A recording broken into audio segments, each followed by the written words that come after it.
70 साल का बुढ़ा अपनी 16 साल बीवी के पास जाने से पहले रोज लस्सी का गिलास क्यों पीता था, जानकर आपके रोंगटे खड़े हो जाएंगे। गुजरात का सच्चा वाकया। मेरा नाम शबाना है। मैं अपने माँ बाप की 7 औलादों में से पहली औलाद हूँ। बदकिस्मती से मेरे माँ बाप ने सिवाय औलाद पैदा करने के और कोई काम नहीं किया। हमारे घर इंतहा की गुर्बत थी। अक्सर तो कुछ पीने को भी ना होता और फाका करना पड़ता। मैं इन्हीं हालात में जवान हुई और सोचा कि मेरे माँ बाप के पास तो इतना पैसा ही नहीं कि मेरी शादी कर दें।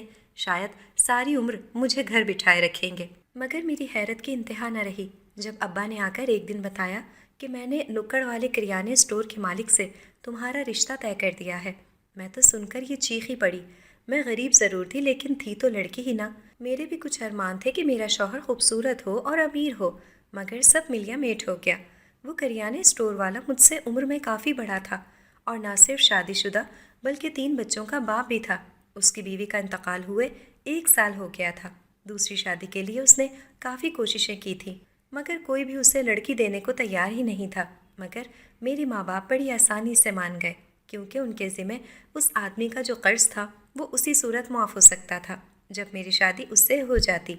मैं 20 साल की और वो 40 साल का, मगर मेरे माँ बाप तो जैसे ये समझ रहे थे कि मेरे लिए शहजादे का रिश्ता आया है।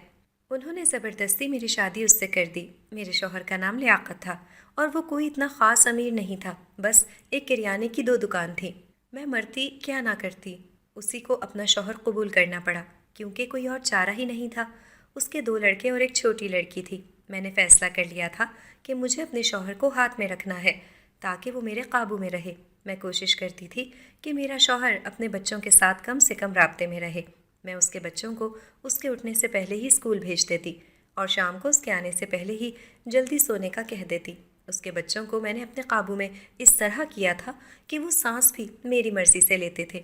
3 बच्चों के बावजूद मेरा शौहर भरपूर जवान था। वो रोज़ रात को रोगन और बादाम पीस कर खाता था और कहता था कि इससे जिस्म में ताकत बढ़ती है। मेरी जब शादी हुई थी उसकी सबसे छोटी बेटी 1 साल की थी और मजबूरन मुझे ही उसे पालना पड़ा था, लेकिन बेटे शुक्र है कि बड़े थे। मैं दिन गिन गिन कर अपने हामला होने का इंतज़ार करने लगी, लेकिन जाने मेरी किस्मत में क्या लिखा था। मैं जितनी ख्वाहिश करती अपनी औलाद की उतना ही देर होने लगी। शादी को 5 साल गुजर गए। इस दौरान मैं बस उसके बच्चों को ही पालने में लगी रही। 2 सालों बाद मालूम हुआ कि मैं तो बांझ हूँ और औलाद पैदा नहीं कर सकती। उस दिन के बाद तो जैसे मैं मायूस हो गई कि इस घर और करियाने स्टोर के वारिस उसके बेटे ही होंगे। 2-3 साल मजीद गुजर गए। मेरे शौहर के दोनों बेटे उसने बाहर भिजवा दिए। मेरे शौहर की बेटी अब 15 साल की हो गई थी और उसने मैट्रिक कर लिया था। मेरे शौहर का इरादा था कि वो अपनी बेटी को आला तालीम दिलवाएगा और मैंने भी उसके इरादे पर हामी भर ली क्योंकि मुझे जब से मालूम हुआ था कि मैं माँ नहीं बन सकती तब से मैंने उसके बच्चों से प्यार करना शुरू कर दिया था। लेकिन मैं क्या जानती थी कि मेरी ज़िंदगी बर्बाद करने में मेरे शौहर का ही हाथ था। उस दिन वो शायद अपने किसी दोस्त से बात कर रहा था। मैं घर से बाहर थी और ड्राइंग रूम के अंदर कदम रखने ही वाली थी कि उसके मुंह से अपना नाम सुनकर गैर इरादी तौर पर रुक गई। वो कह रहा था कि शबाना मेरी बेटी के लिए कुछ शॉपिंग करने बाहर गई है। हाँ यार, उसने तीनों बच्चों की परवरिश बहुत अच्छी की। अगर उसकी अपनी औलाद हो जाती तब वो सिर्फ अपने बच्चों से ही प्यार करती और मेरे बच्चों को भूल जाती। इसीलिए तो मैं उसे लगातार वो गोलियां खिला रहा था कि उसको हमल ना ठहरे। ये सुनकर तो मेरी नज़रों के सामने ज़मीन आसमान घूम गए। मैंने बेयकीनी से अंदर देखा जो हंस हंस कर अपने दोस्त से बड़े मज़े से बात कर रहा था। उसने ही मुझे औलाद से महरूम रखा। मैं इतना बड़ा धोखा बर्दाश्त नहीं कर सकती थी। 10-12 सालों की रफ़ाकत सिर्फ एक शराब थी, एक धोखा। मैंने उसको सज़ा देने का फ़ैसला कर लिया। उसके बड़े बेटे को फ़ोन करके कहा कि अपने बाप को वहाँ बुला लो, तुम्हारा काम संभालने में मदद करेगा। मैंने इस तरह चाल चली कि बेटा राज़ी हो गया और अपने बाप को राज़ी उसने खुद किया। 2-4 माह के अंदर अंदर मेरा शौहर बाहर चला गया। अब पीछे मैं और मेरे शौहर की बेटी रह गई थी। मैंने अपने शौहर से बदला लेने की खातिर उसकी 16 साल बेटी की शादी किसी बुढ़े से करवाने का सोचा। यही तरीका था जिससे उसके दिल पर चोट लगती जैसे मेरे दिल पर लगी थी। मैंने एक 70 साल बूढ़े आदमी से ज़बरदस्ती उसकी शादी करवा दी, लेकिन उसमें मेरा भी फ़ायदा था क्योंकि वो बहुत अमीर था और उसने मुझे उस शादी के लिए 5 लाख रुपए दिए थे। मैंने फ़ैसला कर लिया था कि उस बुढ़े से उसकी जवान बीवी के ज़रिए खूब सारी दौलत बटोरूंगी। 70 साल की उम्र में भी वो अच्छी खासी सेहत रखता था। जब वो रिश्ते वाली के साथ आया तो उसे देखकर मैंने कहा, बड़े मियाँ तुम्हारी तो अच्छी खासी सेहत है, क्या खाते हो? कहने लगा कि छोड़े इस राज को, ख़ानदानी राज है, नहीं बता सकता। मैंने उससे कहा कि मैं तुम लोगों के साथ ही कोठी में रहूंगी, क्योंकि मेरा भी दिल था कि कुछ अरसा अमीरों वाली ज़िंदगी गुजार कर देखूं। मेरे शौहर की बेटी 16 साल की थी और निहायत मासूम। उसने चुप करके शादी कर ली और मेरे कहने पर किसी को भी ना बताया, ना अपने बाप को और ना अपने भाइयों को। उनकी शादी की पहली रात ही मैं चौंक गई, क्योंकि वो 70 साला बुढ़ा कमरे में जाने की बजाय चोरी चोरी किचन में जा रहा था। मैं भी हैरानी से उसके पीछे गई और चोरी चोरी उसे देखने लगी तो मज़ीद हैरान हुई। लोग शादी की पहली रात दूध पीते हैं और वो लस्सी पी रहा था। ये हैरान कर देने वाली बात थी। लस्सी पीकर वो अपने कमरे में चला गया।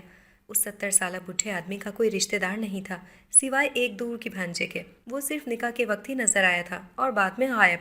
उसका लस्सी पीना इतनी बड़ी बात नहीं थी, मगर चौंकाने वाली ज़रूर थी, क्योंकि रोज़ वो अपनी जवान और कम उम्र बीवी के पास जाने से पहले ही लस्सी पीता था। एक दिन मैंने दिन के वक्त उसे लस्सी का गिलास पेश किया तो कहने लगा, सासू माँ, मैं लस्सी नहीं पीता। मुझे उसकी तर्ज तखातुब पर गुस्सा तो बहुत आया, मगर मैं बर्दाश्त कर गई। मुझसे भी वो उम्र में कई हिस्से बड़ा था और मुझे इस तरह बुला रहा था जैसे मुझसे छोटा हो। अगर उसे लस्सी पसंद नहीं थी तो रोज़ रात को जवान बीवी के कमरे में जाने से पहले क्यों पीता था? ये सवाल मुझे चैन लेने नहीं दे रहा था। एक दिन मैंने छुप कर देखा तो उसने लस्सी में एक खास सफूफ घोल कर मिलाया था, फिर उस लस्सी के गिलास को घटाघट पी गया था। मगर मैं नोट कर रही थी कि जब से उसकी शादी हुई थी वो तो जैसे बूढ़े से जवान होने लगा था।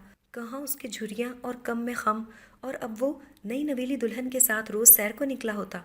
ये क्या चक्कर था? ये जानने के लिए मैंने उसकी पुरानी मुलाजमा को पैसे देकर पूछा तो उसका जवाब सुनकर मैं मज़ीद उलझ गई। कहने लगी, ये सारा कमाल उस लस्सी का है जो साहब रोज़ रात को पीते हैं। जब भी मालिक नई शादी करते हैं तो वो रोज़ लस्सी पीकर ही रात को अपने कमरे में जाते हैं। मैंने उसे कहा, तुम्हारे मालिक को मैंने लस्सी में कुछ मिलाते भी देखा था, वो क्या ख़ास चीज़ मिलाता है? तो वो सोचते हुए कहने लगी, हाँ जी, देखा तो मैंने भी काफ़ी बार है, मालिक लस्सी में कुछ मिलाकर पीते हैं, मगर मैं मुलाजिम बंदी हूँ जी, पूछने की जुर्रत कैसे कर सकती हूँ? मेरा ख्याल है कोई मर्दाना ताकत वाली दवा होगी, ताकि साहब अपनी 16 साला जवान बीवी को खुश रख सकें।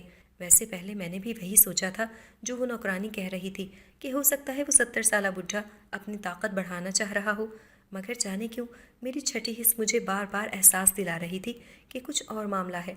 मेरी सौतेली बेटी भी इस शादी पर वैसे ही खुश थी जैसे नई नवेली दुल्हनें होती हैं, अपने बूढ़े शौहर के साथ हंसी खुशी बाहों में बाहें डालकर घूम फिर रही होती। अब वक्त आ गया था कि मैं उसके बाप को बताती कि उसकी बेटी ने घर से भागकर एक 70 साला बुढ़े से शादी कर ली। मैंने अपने प्लान पर अमल करने का सोचा तो मेरी सौतेली बेटी हीरों का हार लिए मेरे कमरे में चली आई और कहने लगी कि अगर आप बाबा को बताएंगी तो वो ज़बरदस्ती आकर मुझे ले जाएंगे, मगर मैं अब अपने शौहर के साथ ही खुश हूँ। नहीं बताएं उन्हें, जब वो वापस आएंगे तब देखा जाएगा। मैंने भी हीरों के लालच में आकर मोबाइल एक तरफ रख दिया। उस वक्त मुझे भूल गया था कि ये शादी मैंने अपने इंतकाम के लिए ली थी। रात को हस्बे मामूल उस बुढ़े को लस्सी का गिलास पीते देखकर मुझे नौकरानी की गुफ्तगू याद आई कि हो सकता है कि वो खुद को जवान और तवाना रखने के लिए किसी खास दवा का इस्तेमाल कर रहा था। अगर ऐसा था तब फिर भी गलत था। मैंने तो इस 70 साला बुढ़े से अपनी 16 साला सौतेली बेटी की शादी करवाई थी ताकि वो भी वैसे ही औलाद के लिए तरसे, मेरी तरह बे औलाद रहे, तभी मेरा बदला पूरा होता। मगर उस बुढ़े को देखकर लग रहा था कि इस शादी ने उस पर अलग ही खुमार और रंग चढ़ा दिया है, और ये सब उस लस्सी का कमाल था। कम से कम मुझे तो ऐसा ही लग रहा था। मुझे कुछ भी करके इस लस्सी के राज तक पहुंचना था, ताकि अगर ऐसी वैसी कोई बात है तो मैं वक्त पर सदेबाप कर सकूं। मैंने अपनी सौतेली बेटी से कहा कि अपने शौहर को रोज़ रात को दूध का गिलास दिया करो, अगर इस उम्र में वो कुछ और पिएगा तो ख़तरनाक साबित हो सकता है। वो मासूम लड़की मुझसे पूछने लगी, कुछ और क्या मतलब, क्या नहीं पीना चाहिए? इससे पहले मैं उसे जवाब देती, मेरी नज़र उसके बेड पर रखी मुख्तलिफ चीज़ों पर पड़ी, ब्रांडेड कपड़े और जूतों से लेकर मेकअप तक। मैंने और उसने भी कभी ज़िंदगी में इतनी महंगी चीज़ें नहीं देखी थीं। मेरी तो आंखें खुली की खुली रह गईं। मैंने उसे समझाते हुए कहा कि कोशिश करो अपने शौहर से दूर ही रहो, और जितना माल असबाब समेट सकती हो समेट लो। बल्कि अभी मैं ऐसा करती हूँ कि तुम्हारा ये सारा सामान मैं सेट कर देती हूँ। मैंने उसका सारा सामान सेट करने के बहाने कमरे की तलाशी ले ली, मगर वो पुड़िया मुझे कहीं ना मिली जो वो बूढ़ा अपनी लस्सी में मिलाकर पीता था। नौकरानी ने बताया था कि वो अपनी लस्सी भी खुद बनाता है, किसी को पास नहीं आने देता। नौकरानी ने ये बताकर कहा, अब आप देखिएगा साहब कितनी जल्दी औलाद वाले होंगे, पहले भी ऐसा ही होता आया है। मैं तो ये सुनकर घबरा गई। उसकी औलाद नहीं होनी चाहिए थी, इसलिए तो सौतीली बेटी की शादी उससे कई गुना बड़े आदमी से करवाई थी। जो औलाद पैदा करने की सलाहियत ही ना रखता हो। मगर यहाँ तो उल्टी गंगा बह रही थी। वो तो औलाद पैदा करने के चक्कर में था। मैंने खुद तस्दीक करने का सोचा और एक दिन उससे पूछ ही लिया कि तुम्हें क्या लस्सी पीने का बहुत शौक़ है। कहने लगा, मैंने आपको उस दिन भी बताया था कि मुझे लस्सी पीने का कोई शौक़ नहीं है। मेरे सब्र का पैमाना लबरेज हो चुका था। मैंने कहा कि झूठ क्यों बोलते हो? मैंने कई बार बल्कि रोज़ाना लस्सी पीते हुए देखा है तुम्हें। तुम रोज़ अपने कमरे में जाने से पहले लस्सी का गिलास पी कर जाते हो। अब जल्दी से बताओ ये क्या चक्कर है? कहने लगा, चक्कर तो कोई नहीं है। मुझे दिन के वक्त लस्सी पीना पसंद नहीं है। रात को मैं बहुत शौक़ से पीता हूँ। मगर रोज़ाना क्यों पीते हो? मेरा सवाल अब भी वहीं खड़ा था। वो मेरे सवालों से उकता गया और कहने लगा, क्योंकि मुझे दूध पीना अच्छा नहीं लगता तो इसलिए लस्सी पी लेता हूँ। ये कहकर वो गुस्से से चला गया। अभी तो मैंने सिर्फ लस्सी का ही पूछा था और वो घबरा कर चला गया, जैसे मैंने उसकी कोई चोरी पकड़ ली हो। अगर मैं उससे उस पुड़िया का भी पूछ लेती तो शायद वो तो बेहोश ही हो जाता कि मैं उसके बारे में इतना जान गई हूँ। लस्सी पीना कुछ इतनी मशकूक बात नहीं थी, मगर उसका नाकाबिले फ़हम रवैया बहुत से सवालात उठा रहा था मेरे जहन में। अगली रात की बात है, मैं उसके आने से पहले ही किचन में बहाने से मौजूद थी। मुझे देखकर वो चौंक गया, जैसे उससे उम्मीद ही ना हो कि मैं यहाँ पर रात के इस पहर मौजूद होंगी। मैंने कहा, मैं तुम्हारे लिए लस्सी बना दूँ? वो रुखाई से कहने लगा, मुझे किसी की मदद की ज़रूरत नहीं, मैं खुद बना सकता हूँ। मैं मुंह बनाकर बाहर आ गई। मैंने उसकी बीवी से कहा कि तुम अपने शौहर के लिए खुद लस्सी बनाया करो ना। तो वो कहने लगी, मैंने तो बहुत बार कहा है, मगर वो खुद ही मना कर देते हैं कि नहीं, मैं खुद बनाऊँगा। कभी कभी तो मेरे लिए भी बना कर ले आते हैं। कुछ दिनों से मैं नोट कर रही थी कि मेरी सौतेली बेटी के घर से बाहर के चक्कर कुछ ज़्यादा ही लगने लग गए थे। उसके भी पर निकल गए थे। पहले तो मैंने यही सोचा था कि उसके बाप से इंतकाम लूँ कि देखा तुमने अपने से छोटी उम्र की लड़की से शादी करके उसे औलाद की ख्वाहिश से महरूम रखा था ना। अब देखो, तुम्हारी बेटी अपने से दुगनी उम्र के बड़े आदमी से ब्याही गई है। मैंने यही सब करने का सोचा था, मगर इस बुढ़े के पास इतनी दौलत होगी मेरे तो ख्वाबो ख्याल में भी नहीं था, और अब मुझे अपना इरादा बदलना पड़ा था। मैंने सौतेली बेटी से कहा कि किसी भी तरह इससे दौलत निकलवाओ। अगर वो मेरे हाथों से निकल जाती तो बड़ा मसला हो जाता। उस लड़की के समझदार होने से कबल अपना मकसद हासिल करना बहुत ज़रूरी था, और इसके लिए सबसे पहले तो इस 70 साला बुढ़े की वो जादुई लस्सी बंद करवानी चाहिए थी, जिससे उसकी ताकत दिन ब दिन बढ़ती जा रही थी। मैंने एक प्लान पर अमल करने का सोचा। रात को जैसे ही उसने लस्सी का गिलास तैयार किया और उसके अंदर अपनी जेब से वो ख़ास पुड़िया निकाली और वो पाउडर अपनी लस्सी में गिलास में मिलाने लगा, इससे पहले कि वो लस्सी पीता, मैंने जल्दी से किचन के बाहर एक गुलदान गिरा दिया। वो जल्दी से गिलास स्लेब पर रखकर बाहर गया कि देखिए शोर किस चीज़ का हुआ है। मेरे लिए बस इतना मौका ही काफ़ी था। मैं जल्दी से किचन में गई और इसका गिलास उस गिलास से बदल दिया जो मैंने कुछ देर पहले ही तैयार किया था। इस कार्रवाई में मुझे कुछ सेकंड्स ही लगे थे। मैं असल में ये मालूम करना चाहती थी कि आखिर इस लस्सी में क्या है, वो इसमें क्या ख़ास चीज़ मिलाता है। सुबह हुई तो मैंने इस लस्सी को एक शॉपर में डाला और एक लेबॉर्ट्री पर टेस्ट के लिए दे आई। सारा राज खुल जाता कि इसके अंदर ऐसा क्या ख़ास था। मैं वहाँ से वापस घर आ रही थी कि मैंने अपनी सौतेली बेटी को गाड़ी चलाकर कहीं जाते देखा। वो अकेली गाड़ी चला रही थी और मुझे इस बात का इल्म ही नहीं था कि उसे गाड़ी चलानी आती है। उसकी शादी को बमुश्किल 2 हफ्ते हुए थे। इतने दिनों में उसका शौहर तो उसे गाड़ी चलाना सिखा नहीं सकता था, और उसके बाप के पास तो मोटरसाइकिल थी। फिर उसने गाड़ी चलाना किससे सीखी और कब? मैं इन्हीं ख्यालों में खोए घर पहुंची। घर गई तो मेरे शौहर का फ़ोन आ गया। मैंने इतने दिनों उससे जानबूझकर फ़ोन नहीं किया था। वो अपनी बेटी से बात करना चाह रहा था। मैंने कहा, पता नहीं कहाँ है, मुझे बताकर नहीं जाती। तुम्हारी बेटी अपनी मर्ज़ी की मालकन बन बैठी है। कल को कुछ और ऊंच नीच हो गई तो फिर ना कहना। मुझे उस लड़की पर बहुत गुस्सा आ रहा था। मुझे बताए बगैर ये किन हवाओं में उड़ रही है। कई दिन हो गए थे बस अपने आप में मगन रहती और बाहर के चक्कर लगाती रहती। मैंने उसके शौहर से जाकर पूछा, कहाँ है तुम्हारी बीवी? कहने लगा, ड्राइवर के साथ शॉपिंग पर गई है। अब मैं इस उम्र में तो उसके साथ घंटों शॉपिंग नहीं कर सकता। हिम्मत जवाब दे जाती है। तो मैंने उसे ड्राइवर के साथ भेज दिया। मैं अब उसे क्या बताती कि ड्राइवर बाहर फारिग बैठा है और तुम्हारी कम उम्र जवान बीवी बाहर घूमती फिर रही है। मुझे उस लड़की पर शक होने लगा था। कुछ तो चल रहा था इस घर में जिसकी खबर मुझे नहीं थी, जो वो मुझसे छुपा रही थी। मैं जब भी अब उसे देखती थी यही लगता था कि वो कुछ अजीब बर्ताव कर रही है। शौहर के घर में होने के बावजूद वो फ़ोन पर लगी रहती थी। मैं कुछ पूछती तो कहती, मैं अपनी सहेलियों से बात कर रही हूँ। लैब वाले ने 2 दिन बाद रिपोर्ट देने का कहा था। जब तक मुझे सच्चाई का इल्म नहीं होता कि वो ख़ास लस्सी क्यों पीता है, मैं तब तक उसे पीने नहीं देना चाहती थी। इसलिए आज रात भी बहाने से उसे बाहर भेजकर लस्सी का गिलास बदल दिया।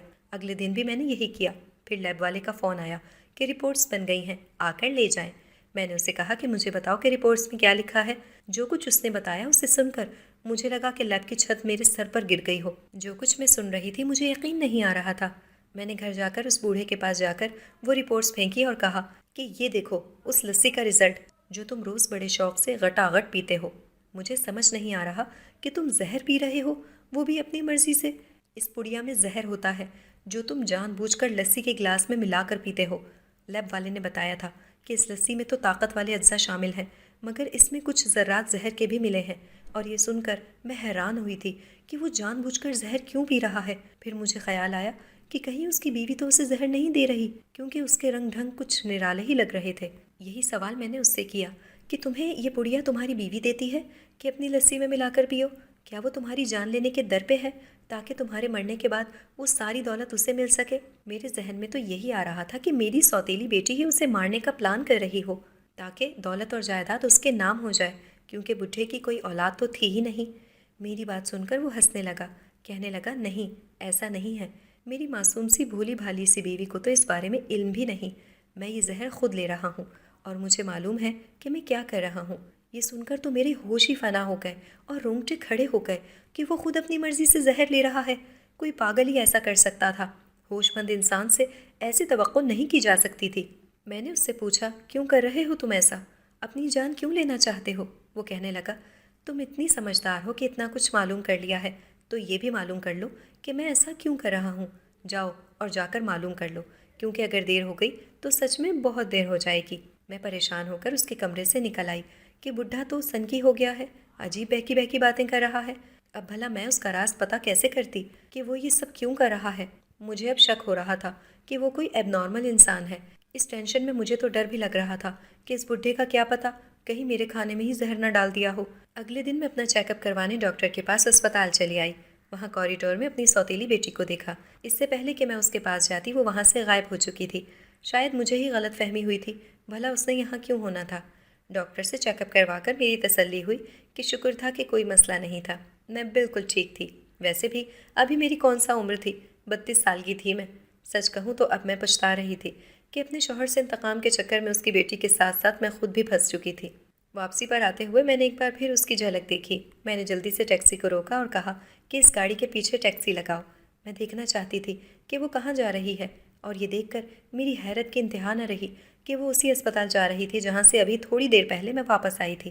اس کا مطلب تھا کہ میرا شک ٹھیک تھا، تھوڑی دیر پہلے جو مجھے لگا تھا میں نے اسے دیکھا تھا وہ صحیح دیکھا تھا۔ میں دیکھنا چاہتی تھی کہ وہ اسپتال کیوں جا رہی ہے، کہیں میری طرح اسے بھی تو ساری صورتحال کا علم تو نہیں ہو گیا۔ لیکن گاڑی سے صرف وہی نہیں اتری بلکہ ساتھ میں کوئی اور بھی نکلا، جسے دیکھ کر میں دنگ رہ گئی۔ وہ تو اس کے شوہر کا بھانجا تھا۔ اب سارا کھیل مجھے سمجھ آ گیا تھا کہ ساری بات کیا تھی۔ یقیناً یہ دونوں ایک دوسرے کو پسند کرتے تھے اور یہ بات اس بڈھے کو پتہ چل گئی ہوگی۔ میں ان دونوں کے پیچھے اسپتال چلی گئی۔ میں نے ذرا قریب ہو کر ان کی باتیں سننے کی کوشش کی۔ وہ اسے کہہ رہا تھا کہ تم فکر نہیں کرو، سب ٹھیک ہوگا، کچھ نہیں ہوا تمہیں۔ تھوڑی دیر بعد جب وہ ڈاکٹر کے کمرے سے باہر نکلے تو مجھے دیکھ کر چونک گئے، ان کی رنگت اڑ گئی۔ وہ کہنے لگی امی آپ یہاں؟ میں نے پوچھا کیا ہوا ہے تمہیں، اسپتال کیوں آئی ہو؟ وہ روتے ہوئے کہنے لگی امی مجھے خطرناک بیماری ہو گئی ہے، ڈاکٹر کہتے ہیں کہ تمہارے اندر ہولے ہولے زہر سرایت کر رہا ہے۔ مجھے سمجھ نہیں آیا کہ میرے اندر زہر کہاں سے؟ میں نے کہا تمہارے شوہر کی وجہ سے، کیونکہ وہ جان گیا تھا کہ تم اس سے بے وفائی کر رہی ہو، اس کے بھانجے سے تعلق بنا رہی ہو، اسی لیے تو اس نے تمہیں سزا دی۔ وہ خود زہر لیتا تھا اور وہی زہر اس نے تمہاری رگوں میں بھر دیا۔ اس کا چہرہ پیلا پڑ گیا۔ اس کو سمجھ نہیں آ رہی تھی کہ اس کے شوہر کو یہ سب کیسے پتہ چلا۔ وہ روتے ہوئے کہنے لگی یہ سب آپ کی وجہ سے ہوا ہے۔ میں نے تو پیدا ہوتے ہی جس عورت کو ماں کے روپ میں دیکھا وہ آپ تھیں۔ میں نے ہمیشہ آپ کو اپنی ماں کے روپ میں دیکھا۔ آپ نے غلط کیا یا ٹھیک، میں نے ہمیشہ آپ کا ساتھ دیا۔ آپ کو بابا نے اولاد نہیں دی تو اس کا بدلہ آپ نے مجھ سے لینے کا سوچا۔ آپ نے اپنے انتقام کی خاطر میری زندگی برباد کرنے کے لیے اس 70 سالہ بڈھے سے میری شادی کروا دی، جو روز مردانہ طاقت کی دوائیں کھا کر خود کو جوان رکھنے کی کوشش کرتا ہے۔ میں نے آپ کی خاطر اس شادی کے لیے ہاں کر دی، مگر میں ایک 16 سال کی جوان لڑکی ہوں اور وہ 70 سال کا بوڑھا آدمی۔ میرے بھی کچھ ارمان تھے۔ شوہر کے بھانجے سے یوں ہی ایک دو بار ملاقات ہو گئی، میرا دل بے ایمان ہونے لگا۔ میں اندر ہی اندر اسے چاہنے لگی اور یہ بھی مجھے پسند کرنے لگا۔ ہم دونوں اکثر ہی گھومنے پھرنے نکل جاتے تھے، مگر میں کیا جانتی تھی کہ میرا شوہر یہ سب جان جائے گا۔ آج میری طبیعت خراب ہوئی تو کہنے لگا، تمہارے اندر زہر ہے، میں تو اپنی ہر کم عمر بیوی کو اپنے ساتھ یوں ہی باندھ کر رکھتا ہوں، وہ بیچاریاں زہر سے بچ نہیں پاتی اور میرے جسم کو اب اس کی عادت ہو گئی ہے، اس لیے مجھے کچھ نہیں ہوتا۔ جاؤ، جا کر اسپتال میں جا کر پتہ کر لو کہ تمہیں کیا ہوا ہے۔ اسی لیے میں بھاگی بھاگی یہاں چلی آئی اور ڈاکٹر نے بھی کنفرم کر دیا کہ میرے اندر اس شخص نے زہر بھر دیا ہے اور یہ سب آپ کی وجہ سے ہوا ہے۔ میں اسے چھوڑنا چاہتی تھی مگر آپ دولت کے لالچ میں اندھی ہو گئی اور یہاں تک کہ اپنا انتقام بھی بھول گئی۔ آپ کی وجہ سے میری زندگی برباد ہو گئی۔ مجھے اس کی بات سن کر بہت شرمندگی ہوئی۔ واقعی وہ سچ کہہ رہی تھی، سارا قصور میرا تھا۔ بجائے اپنے شوہر سے باز پرس کرنے کے میں نے اس کی بیٹی سے انتقام لینے کا سوچا، اور مجھے کیا معلوم تھا کہ اتنی زیادہ عمر والا وہ بے ضرر نظر آنے والا حقیقت میں اتنا خطرناک نکلے گا کہ اپنی بیویوں کو خود سے باندھنے کے لیے ایسے خطرناک حربے استعمال کرتا تھا۔ یہ سب میری وجہ سے ہوا تھا اور اب مجھے ہی اس سارے قصے کو ختم کرنا تھا۔ میں نے اس سے وعدہ کیا کہ ٹھیک ہے، میں نے تمہارے ساتھ غلط کیا اور اب میں ہی سب ٹھیک کروں گی۔ میں نے پہلے اس کا اچھے سے علاج کروایا، اتنا شکر تھا کہ ہمیں جلدی پتہ چل گیا اور بروقت علاج شروع ہو گیا اور کچھ مہینوں میں ہی وہ بالکل ٹھیک ہو گئی۔ اس سارے عرصے کے دوران وہ اپنے شوہر سے دور رہی تھی۔ اس کے شوہر سے قدرت نے خوب انتقام لیا کہ اسے ایک دن فالج ہو گیا اور اٹیک اتنا شدید تھا کہ وہ بستر کا ہو کر رہ گیا اور 2 ماہ میں ہی وہ انتقال کر گیا۔ قانون کے روح سے اب اس کی ساری دولت کی مالکن اس کی بیوہ تھی۔ میں نے اس کی عدت پوری کروا دی، اس کی پسند سے اس کی دوسری شادی کروا دی۔ میں اس سے شرمندہ تھی اور اس سے معافی مانگی کہ جذبات میں آ کر اس کے ساتھ بہت غلط کر دیا میں نے، مگر اس نے مجھے معاف کر دیا۔ میں نے گائنیکالوجسٹ سے اپنے بارے میں تفصیل سے بات کی۔ اس نے مجھے بتایا تھا کہ میں بانجھ نہیں ہوں، بس میرے شوہر نے مجھے اپنے اولاد کے حق سے محروم رکھا تھا۔ میں ابھی 32 سال کی تھی، جوان اور خوبصورت تھی، اپنی نئی زندگی شروع کر سکتی تھی۔ اس لیے میں نے اپنے شوہر سے طلاق لے لی اور کچھ عرصے بعد ایک اچھے اور سلجھے ہوئے انسان سے شادی کر لی، جس سے میری ایک بیٹی اور بیٹا پیدا ہوئے۔ آج میں اپنی زندگی میں بہت خوش ہوں، نہ صرف میں بلکہ میرے پہلے شوہر کی بیٹی بھی۔ شکر ہے اس نے مجھے معاف کر دیا تھا، ورنہ احساس جرم کے مارے شاید میں ساری زندگی نادم رہتی۔